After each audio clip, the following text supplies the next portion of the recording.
warroomsports.com. Get that mobile app. Football fans, welcome to this episode of Field Vision, brought to you by War Room Sports in conjunction with the Sports Kings, who are still on strike right now. We don't know what's going on with them. But anyway, at the round table, I got the homie B. Austin. What's up, B. Austin? Yo, on behalf of the Sports Kings, I'd like to say... All right, it was said. Go ahead. Oh, cool. We got Fred Perdue from About.com joining us. Fred, what's going on? Shout out to Al Golden. Please fire his ass. Come on, man. Al Golden is undefeated right now. It doesn't look like it's going to be that way soon. Hey, well, you know, I wish nothing but bad things on all your teams. But with that being said, man, is NFL Week 4 is coming up. Week 3 is over with. A lot of impressive things happened. A lot of scoring this week. But the biggest story that I want to talk about is Ben Roethlisberger going down and Mike Vick now having to play for Pittsburgh. So, starting with you, Fred, do you think he can hold things down until Ben gets back? Now, remind you, Jim Riccalto will see this, but nonetheless, go ahead. Absolutely, positively, unequivocally not. It's not going to happen. In the words of Mike Singletary, can't do it. Won't do it.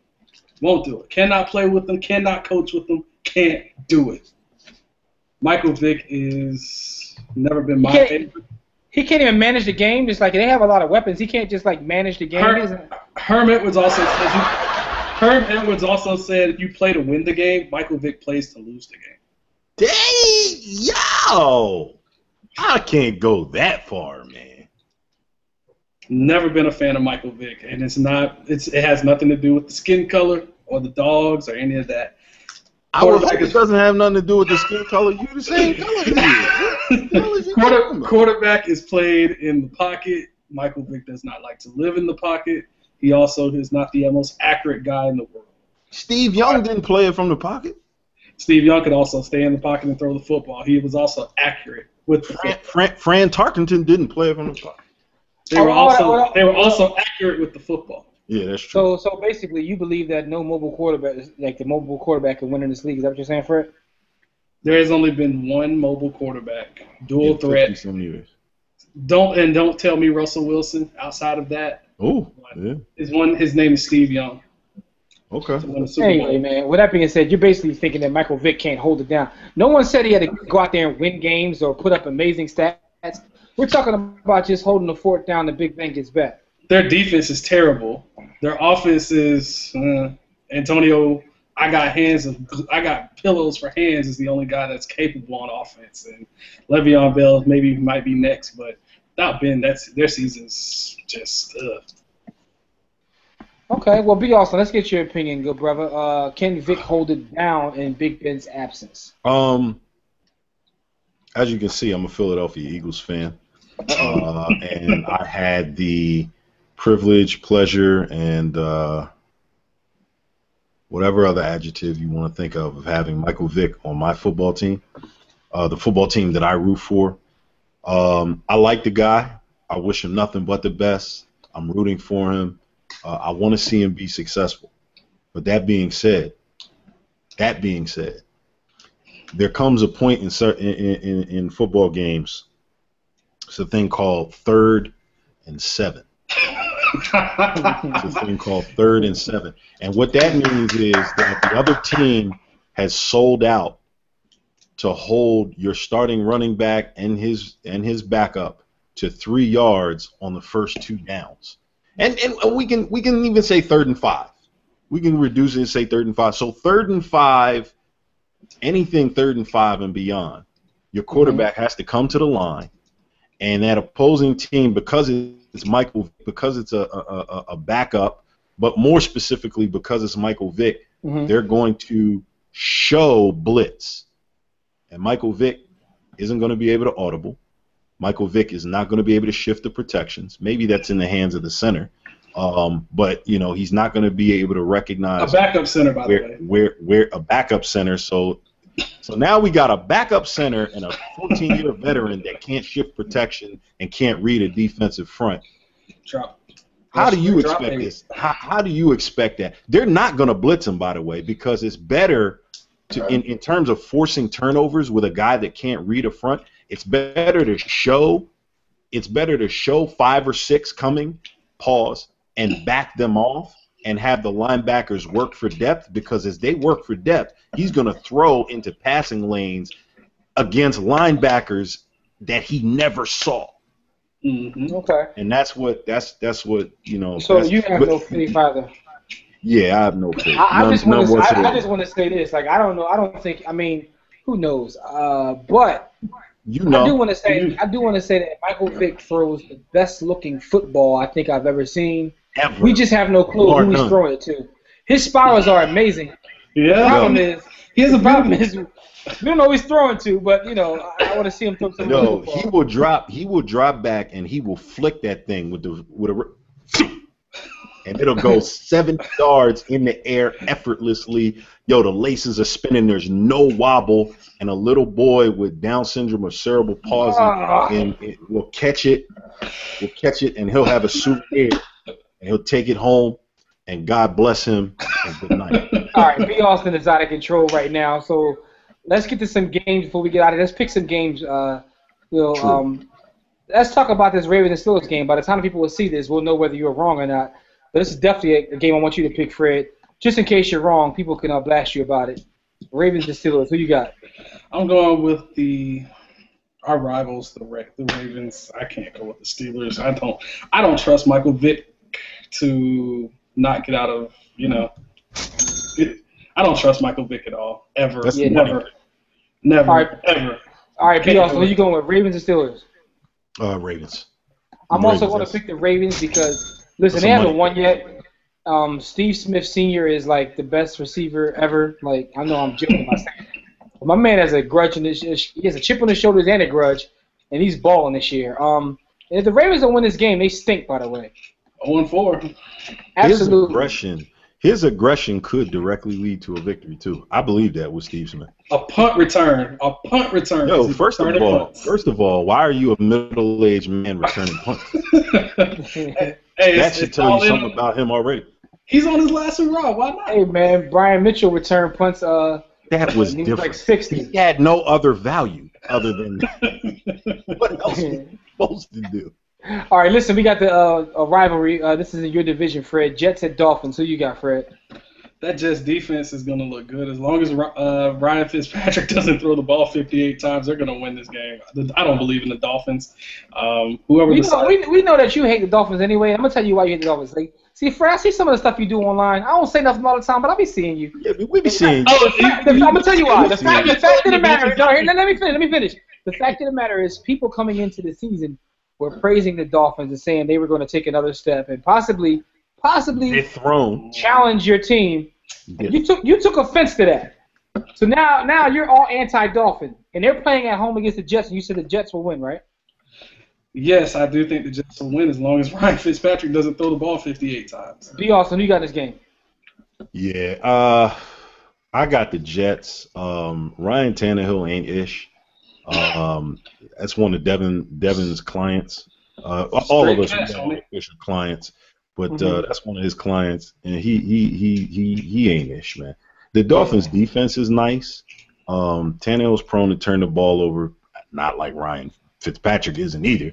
But unless it was freelancing. This is gonna boil down to who turns the ball over at the quarterback position less, who establishes the run.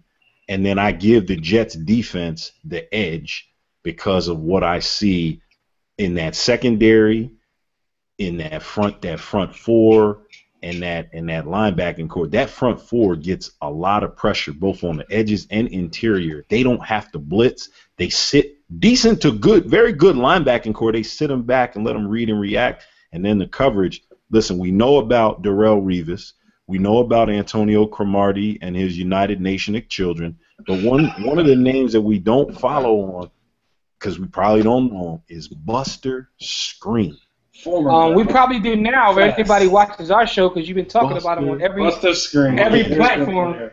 The former receiver, by the way. My name is Buster. That game is in London, by the way, at 9:30 a.m. on Sunday. I don't know if that'll have any effect on the game, but Probably not. B. Austin, staying with you. Chiefs at Bengals. The Chiefs, you had them win last week. They couldn't deal with God, but now they play the Bengals. So do they bounce back against the Bengals or what? Chiefs or Bengals? Yo, I've grown in my manhood and grown in my humanity, and when I make a mistake, I apologize and I'll say to Aaron Rodgers, aka God.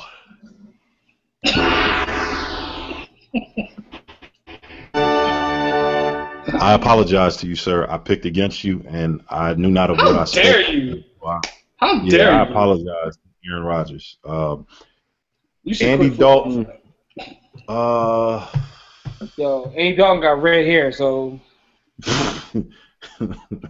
no red hair quarterback could win that chip. But go ahead, though. Yo, I'm gonna take the Bengals. I don't know why. I think the Chiefs are gonna be angry and take out that last victimization on the Dalton gang for real. But I'm gonna go with the Bengals because of the talent that they have. Okay, Fred, what you got? I have some very easy reasons. One, it's a short week. Two, injuries. Bengals are home. Andy Dalton, really good this year. Most talented roster in the NFL right now. That's true. Give me the Bengals. Yeah. I really agree with the first and the last reason. Oh, and quarterback. And when all else fails, quarterback. I hear you. I gotta go with the Bengals. Dalton ain't that much better than Alex Smith, man. Yeah, really is not. But all I'm saying is this: I'm taking the Bengals. They are playing at home. I think overall, it's a better football team. That's really keeping it simple. Last game is the Cowboys at Saints. And you're like, why are we talking about this game? Because of the Cowboys and the Saints.